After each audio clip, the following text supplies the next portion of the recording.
Itinalaga ni Pangulong Bongbong Marcos bilang Cabinet Secretary si dating Interior Secretary Benhur Abalos. Kinumpirma ito ni Palace Press Officer Undersecretary Claire Castro. Dati nang binuwag ang posisyon ng Cabinet Secretary para maiwasan ang overlapping o pagdoble ng mga trabaho.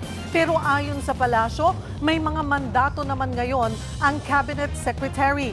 Kabilang dyan ang pagbibigay ng strategic advice sa Pangulo sa iba't ibang local at international issues.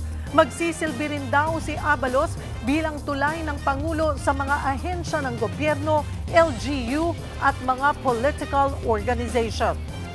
Mga kapatid, Cheryl Hosing po.